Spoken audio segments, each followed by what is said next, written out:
The beeping started at 3:17 in the morning. At first, Alan thought it was his alarm clock and he tried to hit the snooze button. When the sound continued, he opened his eyes fully and realized it was coming from his work terminal across the room. He got up, rubbing sleep from his eyes, and walked to the computer. "What now?" he mumbled. The Jupiter research station was quiet at this hour. Most of the 12-person crew was asleep, leaving only Beth on night watch in the control room. Alan hadn't planned on waking up until at least 7, but the urgent alert on his screen changed those plans. He sat down and looked at the data. The deep space array had picked up something odd, a signal pattern that didn't match any known natural phenomenon. As head of communications for the station, Alan was always the first to be notified about unusual transmissions. He pressed the intercom button. "Beth, are you seeing this?" "Yes," Beth's voice came through clearly. "It started about 10 minutes ago. I checked all our systems first to make sure it wasn't equipment failure." "Good call," Alan said. "I'm coming to control." Alan dressed quickly and made his way through the narrow hallways of the station. The Jupiter research station was the farthest human outpost in the solar system. Built 5 years ago, it housed scientists who studied Jupiter's moons and watched for interesting signals from deep space. Until now, they had found nothing but cosmic background noise. When Alan entered the control room, Beth was hunched over her screen. Her short blonde hair was messy, and dark circles showed under her eyes. "Still coming in," she said without looking up. "And it's getting stronger." Alan sat down at his station and pulled up the raw data. What he saw made him catch his breath. The signal had a clear pattern, repeating groups of pulses that couldn't possibly be natural. "We need to wake Lisa," Alan said. Dr. Lisa Bennett was the signal analysis expert and the smartest person on the station. 20 minutes later, Lisa sat between them, her eyes wide as she studied the pattern. "This is artificial," she said simply. "No doubt about it." "Alien?" Beth asked, her voice barely above a whisper. Lisa nodded slowly. "Has to be. There are no human ships out that far, and this signal is coming from way beyond Neptune." Alan felt a shiver run down his spine. Humanity had been searching for proof of intelligent alien life for centuries. Now, on an ordinary Tuesday morning, they had found it. "Should we tell Earth?" Beth asked. "Not yet," Lisa said. "Let's make sure we understand what we're looking at first. This could be the biggest discovery in human history. We don't want to get it wrong." For the next 12 hours, they worked without breaks. The rest of the crew joined them, excitement building as they realized what had been found. They ran tests, checked and rechecked their equipment, and tried to decode the signal pattern. It was Lisa who made the breakthrough at hour 14. "It's a data packet," she said, fingers flying over her keyboard. "Similar to how we structure broadcast data, but with a completely different encoding. I think I can convert it." The room fell silent as they waited. Then Lisa's screen filled with images and everyone gasped. The images showed creatures, not human, but humanoid. They had 4 arms and skin that seemed to shimmer like metal. They moved with grace and purpose, building cities under purple skies.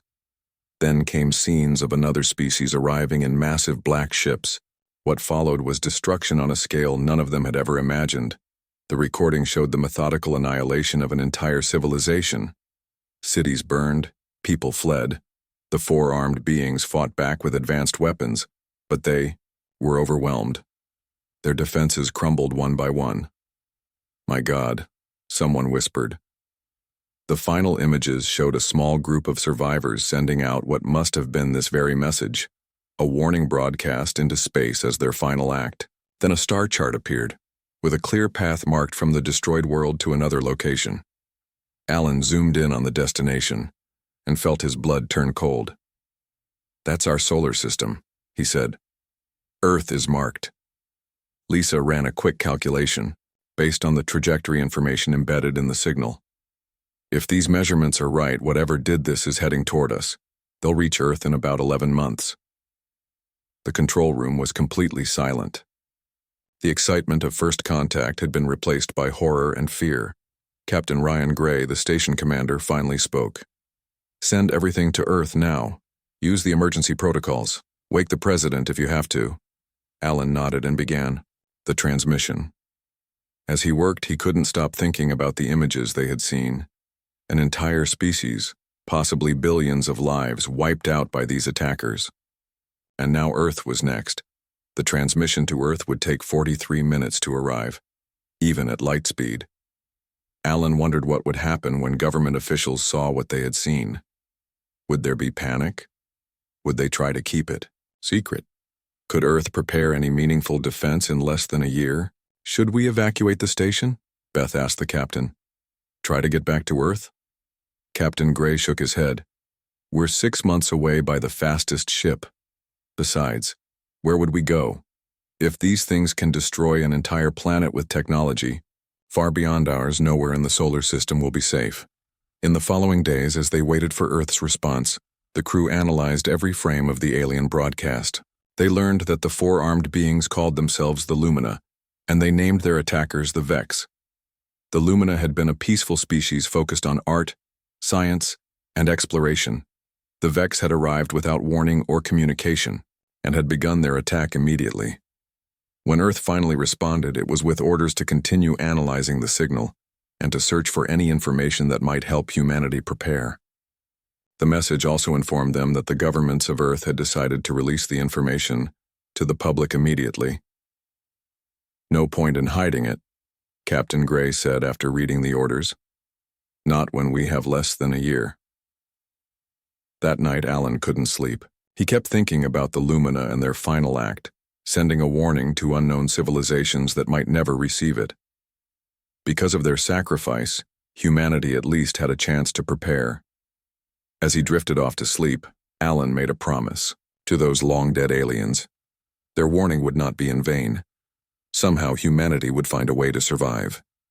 They had to. News of the alien broadcast spread across Earth like wildfire. Despite government attempts to control the release of information, someone within NASA leaked the full video to the internet. Within hours, it had been viewed by billions. The initial reaction was exactly what the authorities had feared: panic. Stock markets crashed worldwide. Religious gatherings swelled as people sought comfort and faith. In some cities, riots broke out as people fought over supplies, preparing for the end. Military forces were deployed in major cities to maintain order, but their presence only added to the feeling that doomsday was approaching. Jack Harris watched it all unfold from his office at the Pentagon. As a colonel with 30 years of military service, he had seen his share of crises, but nothing like this. The room was filled with generals, intelligence officers, and scientific advisors, all talking over each other. The noise was getting on his nerves. "Enough!" Jack finally shouted, slamming his fist on the table. The room fell silent. "This isn't helping. We've got less than a year before these Vex arrive, and we're acting like children." General William Porter nodded slowly. "Colonel Harris is right. The president is expecting solutions from us, not arguments." "What can we possibly do?" asked Dr. Kathy Young, a physicist from MIT. "The aliens in that broadcast had technology centuries beyond ours, and they were still defeated. We don't have a chance." Jack looked at her with steady eyes. "That kind of thinking guarantees our extinction. I refuse to accept that. Humanity has faced impossible odds before. We adapt. We overcome." The meeting continued for hours, but by the end, they had the beginnings of a plan. It wasn't much, but it was something. Jack was chosen to present it to the president the next morning. As he left the Pentagon that night, Jack looked up at the stars. Somewhere out there, the Vex were coming. For the first time in his career, he truly understood what it meant to defend not just a nation, but an entire species. The president approved the plan, and Jack found himself in front of cameras addressing the world. He hadn't wanted this job, but no one else had his combination of strategic thinking and straightforward communication style. "My fellow humans," Jack began, "I won't sugarcoat our situation. We face a threat unlike any in our history. You've all seen the broadcast. You know what the Vex did to the Lumina. They're heading for Earth next." He paused, looking directly into the camera. But the Vex don't know who they're dealing with. Humanity doesn't surrender. Throughout our history, we've fought each other over land, resources, and ideas. Now we must fight together or die together. I choose to fight. Jack outlined the global defense plan. Nations would pool their technologies and resources. The production of weapons and spacecraft would become the planet's top priority. Scientists would study the broadcast for any insights into Vex weaknesses. Every person would have a role to play. This is no longer about countries or borders, Jack said in closing. This is about survival. United we stand, divided we fall. The choice is yours. The speech resonated with people in a way that surprised even Jack. Within days, nations that had been enemies for generations signed cooperation agreements. Scientists shared research freely across borders. Defense industries ramped up production, converting civilian factories to military purposes. In Geneva, the United Earth Defense Coalition was formed. Representatives from every nation gathered to coordinate the global response. Dr. Olivia Wright, a weapons developer from California, was put in charge of the technology division. Her job was to create weapons that might actually harm the Vex.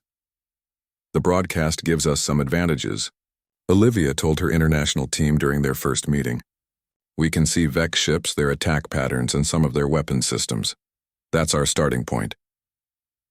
Olivia's team worked around the clock, analyzing every frame of the broadcast. They noticed that the Lumina had managed to damage some Vex ships with concentrated energy weapons.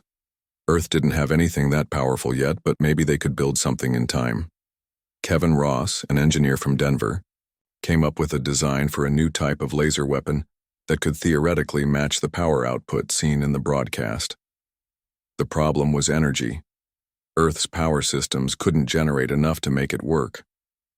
We need to think differently, Kevin told Olivia one night as they looked at the failed simulations. The Lumina fought the Vex alone. We're fighting as a unified planet. What if we linked power systems across the globe to create one massive pulse? The idea was radical, but it sparked something in Olivia's mind. A global defense grid, she said slowly. It could work.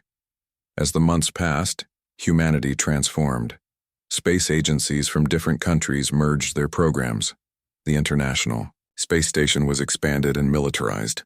New satellites were launched daily, forming the beginnings of a defensive network around Earth. On the ground, civilians drilled for emergency procedures. Underground shelters were built in cities worldwide. Food was rationed and stockpiled.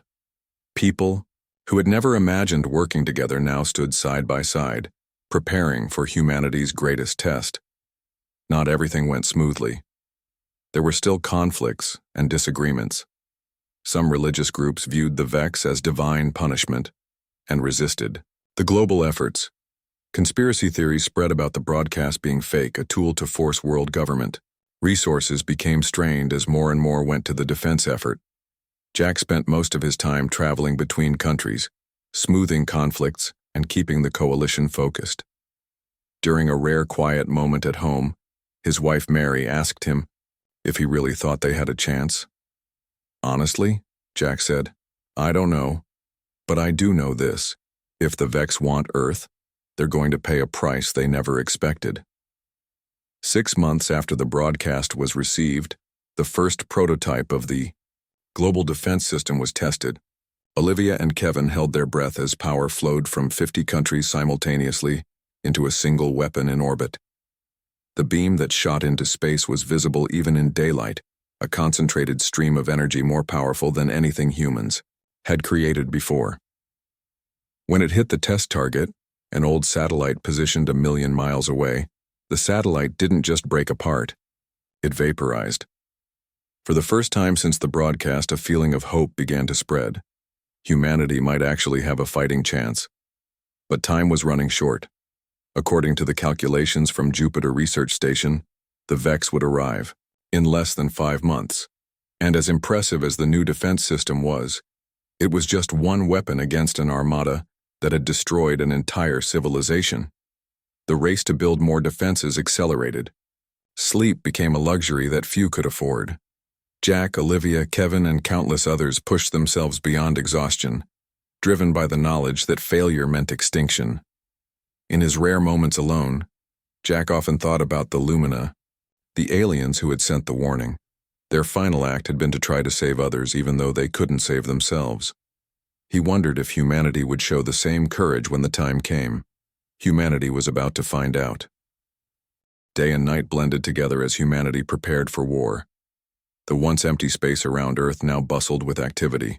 Space stations that used to house scientists now served as military bases. Satellites formed a web around the planet, ready to detect the first sign of the Vex. On Earth, children no longer went to school. Instead, they helped with simple tasks in underground bunkers being built beneath every major city. Farmers worked their fields with armed guards nearby. The entire planet felt like a fortress preparing for siege. Susan Miller piloted her shuttle toward the largest of Earth's new space stations. Once called the International Space Station, it had grown to 10 times its original size and was now known simply as Orbital Command. As one of Earth's best pilots, Susan had been assigned to train others for space combat. "Orbital Command, this is Captain Miller requesting permission to dock," Susan said into her radio. "Permission granted, Captain," came the reply. "Welcome back." Susan guided her ship into the docking bay. As the airlock closed behind her, she took a moment to look back at Earth. From up here, it still looked peaceful. Blue oceans, white clouds, green and brown land. Would it still look this way in a few months? Inside the station, hundreds of people moved with purpose through the cramped corridors. Engineers repaired equipment, scientists studied data screens, and soldiers trained in zero gravity. Susan made her way to the briefing room where 30 new pilots waited for her. "Listen up," she said as she entered. "You're here because you're the best pilots your country's had to offer. But flying in space isn't like flying on Earth. There's no air resistance, no up or down. Everything you know about combat flying needs to be relearned." For the next 8 hours, Susan drilled the pilots on space maneuvers. They ran simulations based on the Vex attack patterns seen in the broadcast. The pilots were good, but Susan pushed them harder. They needed to be better than good. They needed to be perfect. Meanwhile, on Earth, Frank Peterson worked in a factory that used to make cars. Now it made parts for space fighters. Frank had been an assembly line worker for 20 years, but he had never worked shifts like this. 16 hours a day, 7 days a week. Need more power couplings on line 3? The floor manager shouted over the noise of machinery. Frank wiped sweat from his forehead and moved to help. His muscles ached from the constant work, but he never complained. His daughter had shown him pictures of the Lumina children from the broadcast. He wouldn't let that happen to human children if he could help it. In a secure facility beneath the Rocky Mountains, Heather Davis sat surrounded by computers. Her fingers flew over the keyboard as she wrote code for the defense system's targeting algorithms. As a programmer, she had once created video games. Now she created systems to track and destroy alien ships. "The simulation is ready," she told Dr. Nathan Carter, who led their research team. Nathan nodded and started the program. On the main screen, digital versions of Vex ships approached Earth. The defense system tracked them, predicted their movements, and fired virtual weapons. Some Vex ships were destroyed, but too many got through. "Still not good enough," Nathan said, rubbing his tired eyes. "The targeting needs to be faster." "I'll keep working on it," Heather promised. Nathan stayed behind after the others left that night. He reviewed the broadcast footage again, focusing on the Vex ships. There was something about their movement pattern that bothered him. They moved too perfectly, too coordinated. A thought struck him. What if they weren't acting independently? What if they were all controlled from one central ship? Nathan ran new simulations with this theory. If the Vex had a command structure, destroying the main ship might disable the others. It was a long shot, but it was something. He immediately called Colonel Harris. Jack was in a meeting with world leaders when the call came through. The leaders argued about resource allocation, who would get the newest weapons, whose cities would get the best defenses. Jack was tired of these arguments. "Excuse me," he said, stepping away to take the call.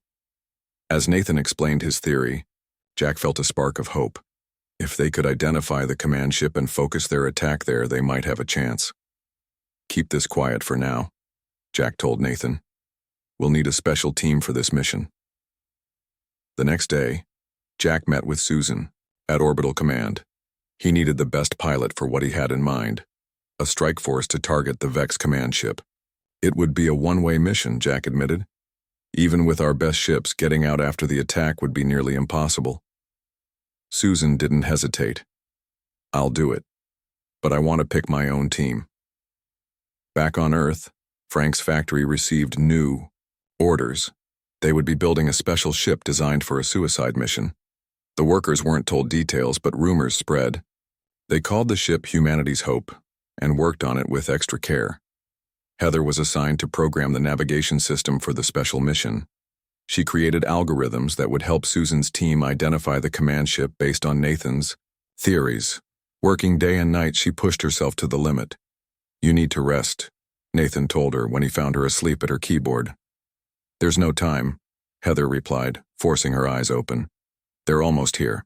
The countdown clock that had started when the broadcast was first received now showed less than a month until the Vex would reach Earth. Humanity's preparations were as complete as they could be, given the time constraints. The global defense grid was operational, with weapons platforms in orbit and on the ground. Millions of people had moved into underground shelters. Food and supplies had been stockpiled. The combined space fleet, though small compared to what the broadcast had shown of the Vex, was ready to fight. Susan's special ship, now officially named Defiance, was complete. She had picked her crew. 6 pilots and engineers who understood the mission might be one way. Alan Foster, the communications officer who had first received the broadcast at Jupiter Research Station, was among them. His experience with Vex communications made him valuable for the mission. We've come full circle, Alan told Susan as they inspected their ship. I saw them first, and now I'll see them last. Susan put a hand on his shoulder. We don't know that this is the end. We have a good plan, but they both knew the odds. The Vex had destroyed the Lumina, a civilization more advanced than humanity. What chance did Earth really have? As the final days approached, a strange calm settled over humanity. People said goodbye to loved ones, prepared their shelters, and waited. There was nothing more to be done except face whatever came. In homes, across the world, families gathered close. They told stories, sang songs, and tried to find moments of joy in the shadow of possible extinction. If these were to be humanity's final days, they would be lived with dignity and love. Susan's team prepared for launch. The Defiance would hide in the outer solar system, waiting for the Vex to arrive. Once they identified the command ship, they would make their move. The fate of humanity would depend on them. They came from the darkness beyond Neptune just as the broadcast had warned. First one ship, then dozens, then hundreds. They appeared as black shapes against the stars, moving with unnatural precision toward Earth. The long-range sensors detected them first. Alarms blared throughout Orbital Command as the readings came in. This is not a drill, announced the commander over all channels. Vex ships detected entering the solar system. All personnel to battle stations. Susan and her crew were already waiting in the Defiance, hidden in orbit around Saturn. From here they could observe the Vex fleet without being detected. Start scanning for command patterns, Susan ordered Alan, who sat at the communications console. We need to find the mothership. Alan worked quickly, analyzing the signals passing between Vex ships. The patterns were complex, but he had spent months studying the broadcast data. If anyone could decode them, he could. On Earth, Jack stood in the Global Defense Center deep beneath the Rocky Mountains. Screens showed the approaching fleet from multiple angles. Leaders from every major nation waited silently for his orders. Activate the outer defense grid, Jack said calmly. Let's see what they do when they hit our first line. The automated weapons platforms orbiting Pluto powered up. They had been built in record time, using technology that Earth had only dreamed of a year ago. As the Vex passed into range, the platforms fired. Beams of concentrated energy sliced through space. The first shots caught the Vex by surprise. 3 alien ships exploded instantly. their debris scattering into the void. But the victory was short-lived. The Vex ships adjusted quickly, spreading out to avoid the fixed weapons platforms. Return fire destroyed half the platforms within minutes. "They adapt fast," muttered Jack. Just like the broadcast showed. The battle for the outer solar system was brief and devastating. Earth's defenses slowed the Vex but couldn't stop them. By the time they reached Jupiter, humanity had lost 80% of its outer weapons. From their hiding place, Susan's crew watched in silence. "There," Alan suddenly said, pointing to his screen. "That signal pattern is different from the others. More complex. I think we've found it." Susan looked where he pointed. One ship near the middle of the fleet was slightly larger than the others. It didn't stand out dramatically, but its position was perfect for coordinating the fleet. "That's our target," Susan decided. "Now we wait for the right moment." The Vex continued toward Earth, encountering stiffer resistance as they approached. Humanity had concentrated its best defenses closer to home. Space fighters launched from Mars bases, darting between the massive alien ships to fire at vulnerable points. On one of these fighters, a pilot named Ben Wright pushed his ship to its limits. He had been one of Susan's students, one of the best. Now he led a squadron against the invaders. "Stay in formation," Ben ordered his team. "Target their propulsion systems like we practiced." Ben's squadron managed to disable 2 Vex ships before return fire scattered them. Ben's fighter took a direct hit, sending it spinning toward a 3rd Vex vessel. Instead of ejecting, Ben steered his damaged ship directly into an opening in the alien craft's hull. The resulting explosion tore the Vex ship apart from the inside. Back on Earth, Jack watched as the battle unfolded. Individual acts of heroism like Ben's were being repeated across the solar system, but the Vex still had overwhelming numbers. They would reach Earth within hours. "Prepare the ground defenses," Jack ordered, "and send the evacuation signal. All civilians to the shelters." All around the world, sirens wailed. People who had drilled for this moment many times now moved with purpose toward underground bunkers. Parents carried children, neighbors helped the elderly. There was no panic, just grim determination. In her small apartment in New York, Frank, Peterson's wife Marie, led their 2 children to the basement shelter. They had packed essentials weeks ago: food, water, medicines, and a few treasured items. "When will Daddy come home?" asked their 6-year-old daughter. "When the fighting is over," Marie said, trying to sound confident. "He's helping make the ships that will protect us." Frank himself was still at the factory. Production hadn't stopped despite the approaching battle. Every weapon, every ship part might make the difference between victory and defeat. As the first Vex ships entered Earth orbit, the full power of humanity's defense grid activated. Every satellite, every space station, every ground-based laser fired simultaneously. The sky lit up with energy beams crossing in all directions. The Vex fleet suffered losses but pressed forward. They deployed smaller craft that descended toward major cities. The battle for Earth had begun. From their position near Saturn, Susan watched the data coming in. Earth was fighting hard, but they were outnumbered. It was time for the Defiance to make its move. "All systems ready," reported her engineer. "We have enough fuel for 1 jump to the target and maybe, if we're lucky, 1 jump away." Susan nodded. "Plot a course to the command ship. Prepare for stealth approach." The Defiance's engines ignited, pushing the small craft toward the heart of the Vex fleet. They had one advantage. The Vex were focused on Earth, not watching for threats from behind. As they approached the command ship, Alan continued monitoring the signals. "Their communications are getting more intense," he said. "I think they're coordinating the final attack on Earth." Susan looked at her crew. They all knew what was at stake. "We have 1 shot at this," she said.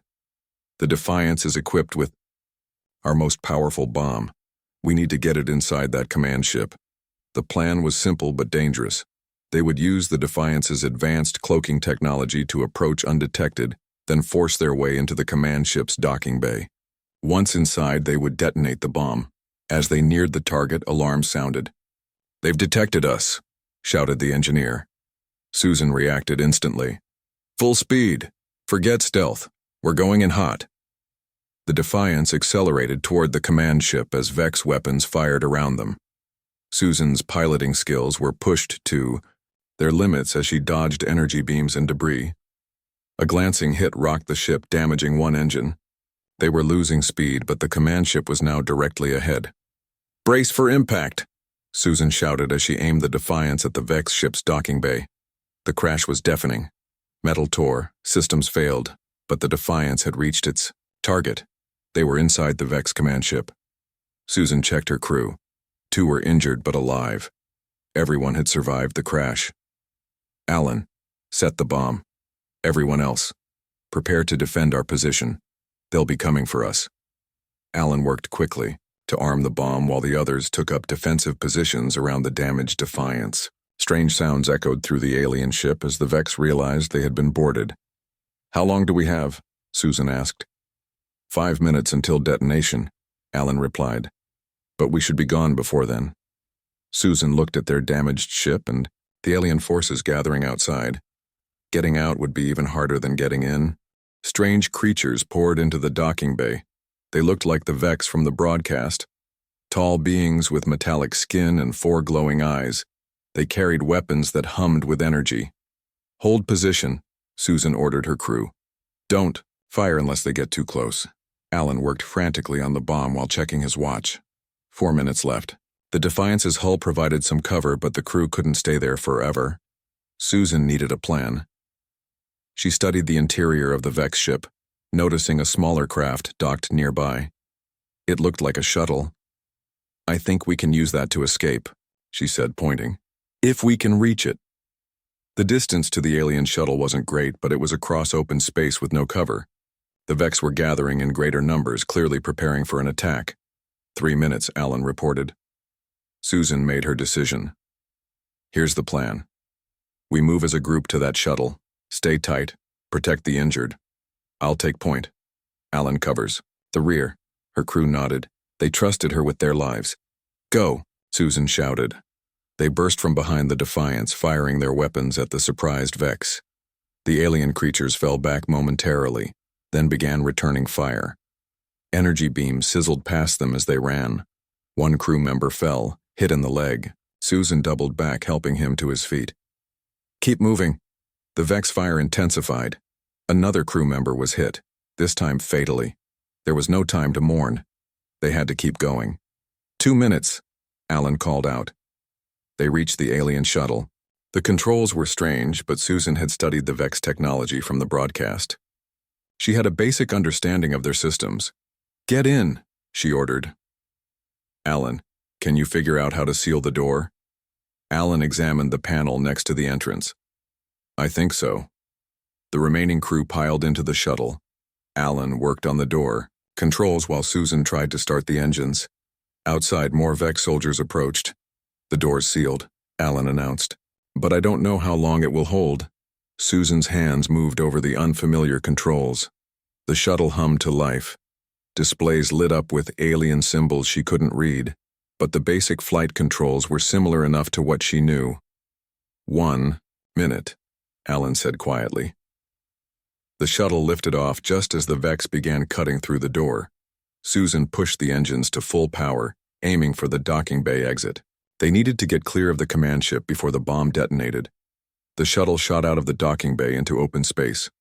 Behind them, the massive Vex command ship loomed. 30 seconds, Alan counted down. Susan pushed the shuttle's engines beyond their limits. They needed distance. 20 seconds. 10. The crew watched in silence as the countdown reached 0. For a moment, nothing happened. Then a flash of light erupted from within the Vex command ship. The explosion tore through the vessel, breaking it apart from the inside. "We did it," Alan whispered. But their mission wasn't complete until they saw what effect the command ship's destruction would have on the rest of the Vex fleet. Susan directed the shuttle toward Earth, keeping a safe distance from the battle. The effect wasn't immediate. For several minutes, the Vex ships continued their attack on Earth. Then, one by one, they began to falter. Some drifted aimlessly. Others fired weapons in random directions. The coordinated attack fell apart. "Nathan was right," Susan said. They were being controlled from the command ship. Earth's defenses pressed the advantage. Fighters swarmed the confused Vex ships. The defense grid focused its power on the largest remaining vessels. The tide of battle had turned. Susan opened a communication channel. "This is Captain Susan Miller of the Defiance mission. Command ship destroyed. Repeat, Vex command ship destroyed." The response was immediate. Cheers came through the radio from Earth's Defense Command. "Well done, Captain," Jack's voice replied. "Get yourselves home." The trip back to Earth took hours.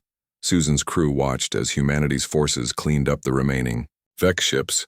Some aliens tried to flee, but Earth wasn't taking chances. Every Vex ship in the solar system was pursued and destroyed. By the time they reached Earth orbit, the battle was over. Humanity had won. The damage to the planet was severe. Several cities had been hit hard by Vex weapons. Millions had died. But billions had survived, and the planet itself was intact. Susan's team was welcomed as heroes when they landed. Despite their injuries and exhaustion, they were taken directly to the Global Defense Center where Jack waited. "You saved us all," he told them, his voice thick with emotion. The Lumina would be proud. In the days that followed, humanity began to rebuild. People emerged from shelters to find a changed world. There was destruction, but also a new sense of unity. Nations that had been enemies now worked side by side to repair the damage. Frank was reunited with his family. His factory would now build homes instead of weapons. Heather used her programming skills to create systems for coordinating global reconstruction efforts. Jack oversaw the transition from war to peace. 1 month after the battle, a memorial service was held for those who had died. Among the names read was Ben Wright, the pilot who had sacrificed himself to destroy a Vex ship. There were millions of others, soldiers, civilians, people from every nation on Earth. Susan stood with Alan at the ceremony. They had survived, against the odds, but many of their friends had not. "Do you think they'll come back?" Alan asked quietly. "The Vex, I mean. We only destroyed their fleet, not their homeworld." "If they do, we'll be ready," Susan replied. "We're not the same planet they attacked. We're stronger now, united." Scientists studied the captured Vex technology. Much of it was beyond current human understanding, but they learned quickly. Advances that might have taken centuries now happened in years. Humanity was no longer confined to one solar system. The broadcast that had warned Earth was preserved in a special museum. Next to it was a new message, recorded by humanity and sent out to the stars. It wasn't a warning, but an invitation to peaceful species and a warning to hostile ones. Earth was no longer an isolated planet of divided nations. It was the home of a united species that had faced extinction and survived. A species that remembered the Lumina and honored their sacrifice. A species that would never again be easy prey. The broadcast that had awakened humanity's fury had also awakened its potential. And that was a force that even the stars would come to respect.